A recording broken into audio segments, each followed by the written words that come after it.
Dengan bertobat dan tinggal diam, kamu akan diselamatkan. Namun kenapa Allah seolah-olah diam? Saudaraku, adalah baik menanti dengan diam pertolongan Tuhan. Tetapi ini tidak mudah. Ketika kita dilanda persoalan atau masalah berat yang tidak kunjung selesai, lalu ancaman terhadap kita semakin kuat, maka timbul keraguan terhadap Tuhan. Timbul ketidakpercayaan terhadap kesetiaan Allah. Apakah Allah benar-benar ada, hidup, dan peduli dengan kita?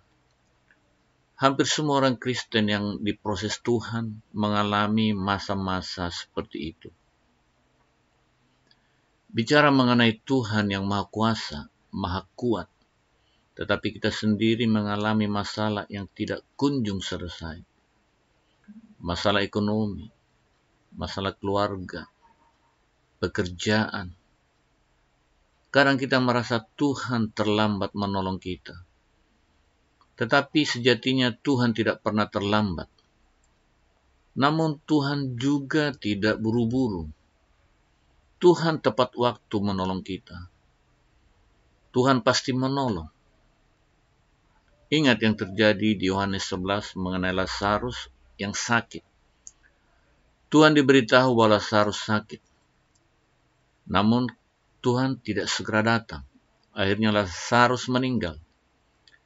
Tuhan seperti mengulur waktu sampai Lazarus meninggal. Marta berkata kepada Yesus, "Tuhan, sekiranya Engkau ada di sini, saudaraku pasti tidak mati." Tuhan dipersalahkan. Marta menuntut Tuhan agar Tuhan bertindak sesuai dengan cara dan jadwalnya Marta. Bukankah kita juga sering bertindak seperti Marta? Mungkin kita mengalami keadaan seperti ini. Kita bertanya, "Tuhan, mengapa Engkau membuat keadaan ini berlarut-larut demikian?" Aku terkatung-katung dalam ketidakpastian. Tuhan seperti diam. Saudaraku, Dia, Tuhan, seolah-olah diam, bukan berarti Allah tidak peduli, melainkan karena Allah bekerja dalam ketetapannya. Dia tidak buru-buru, juga tidak lambat. Kalau kita memandang Tuhan itu lambat, itu karena kita tidak cerdas. Sebaliknya jarang ketika seseorang punya masalah, lalu Tuhan tolong, dia berkata, "Tuhan, kok cepat sekali menolong saya, padahal saya masih sabar menunggu." Hal itu tidak pernah terpikirkan atau disampaikan oleh banyak orang. Yang ada justru, "Tuhan, kok lambat ya?" Orang mau ditolong Tuhan secara cepat.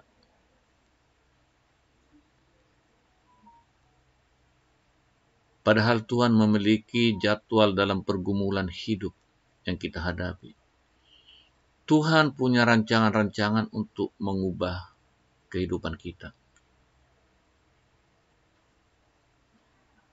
Suatu kalimat yang penting yang harus kita pahami, yaitu kalau keadaan sekitar kita tidak berubah, situasi hidup, situasi ekonomi, situasi rumah tangga, pasangan hidup, orang tua, anak, bos dalam pekerjaan, bawahan dalam pekerjaan, teman, kolega, atau siapapun yang mengganggu hidup kita, maka kita yang berubah dulu.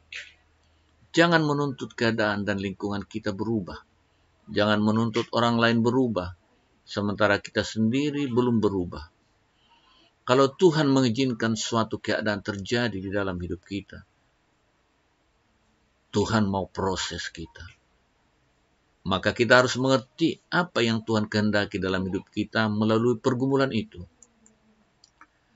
Mestinya kita tidak buru-buru memaksa Tuhan mengubah keadaan itu. Yang kita harus lakukan adalah mengubah diri kita. Kalau paru-paru jasmani kita bermasalah, kita bisa terengah-engah, bahkan bisa mati mendadak. Namun kalau paru-paru rohani kita yang rusak, kita kelihatannya sehat-sehat saja. Bisa tetap menjalani hidup. Semua bisa running well, padahal mengerikan. Untuk apa paru-paru jasmani kita sehat, tetapi paru-paru rohani kita sakit? Nafas hidup rohani kita tidak benar. Kita minta kepada Tuhan agar jangan memanggil kita pulang sebelum kita benar-benar mengalami kesembuhan secara rohani. Seringkali kita itu dalam persoalan berat. Mau cepat-cepat persoalan itu berlalu atau lewat. Padahal persoalan itu diizinkan terjadi untuk menyembuhkan kehidupan rohani kita. Kita harus berani berkata, Tuhan, jangan angkat masalah ini sebelum saya menjadi lebih benar, sebelum saya menjadi lebih kudus, sebelum saya menjadi makin mengasihi Engkau, takut akan Engkau, dan sempurna di dalam Engkau. Kita harus berani mengatakan begitu. Kalau sekarang kita menghadapi masalah-masalah berat yang sepertinya menyita kebahagiaan dan merenggut sukacita hidup, kita mengerti bahwa demi nasib kekal kitalah Tuhan mengizinkan kejadian itu terjadi.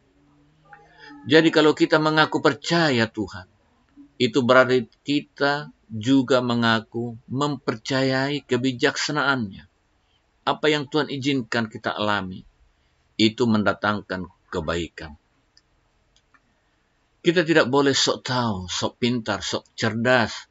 Kita harus percaya apa yang Tuhan lakukan. Itu baik adanya. Kalau kita memperhatikan kisah Yusuf, bagaimana Yusuf nyaris dibunuh oleh kakak-kakaknya. Dia dibuang ke dalam sumur, lalu diangkat dari sumur, bukannya ditolong, dijual jadi budak. Seolah-olah tidak ada harapan lagi bagi Yusuf. Dia terpisah dari orang tua, dari Yakub yang sangat mencintai dia. Yusuf menjadi budak, lalu di rumah Potifar, nyaman sejenak. Mungkin Yusuf sempat berpikir, inilah waktunya mimpi yang pernah dia terima dari Tuhan terwujud, bahwa dia akan menjadi penguasa, dan saudara-saudaranya bahkan orang tuanya juga akan sujud kepadanya. Namun apa yang terjadi?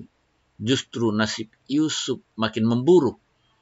Yusuf menjadi manusia tanpa masa depan. Lalu dia dimasukkan ke dalam penjara. Ternyata justru di dalam penjara itulah tangga untuk mencapai penggenapan rencana Allah di dalam kehidupan Yusuf. Di sana Yusuf bertemu dengan pejabat makanan dan minuman raja yang kemudian mengantar Yusuf bertemu Firaun. Maka tidak ada alasan untuk meragukan Tuhan semesta alam. Kalau kita terpuruk hari ini, seakan-akan langit hidup kita rubuh. Percayalah bahwa Tuhan punya banyak jalan dan cara untuk menyelamatkan kita. Jangan hanya berkata, aku percaya, tetapi benar-benar yakin bahwa Dia adalah Allah yang hidup, yang berkuasa menolong. Percayalah, pasti Dia peduli. Allah diam bukan berarti Allah tidak peduli, melainkan karena Allah bekerja dalam ketetapannya. Kiranya kebenaran firman Tuhan ini memberi kekuatan bagi kehidupan kita. Dengan bertobat dan tinggal diam, kamu akan diselamatkan. Dalam tinggal tenang dan percaya terletak kekuatanmu. Yesaya pasal 30 ayat 15b. Tuhan Yesus memberkati.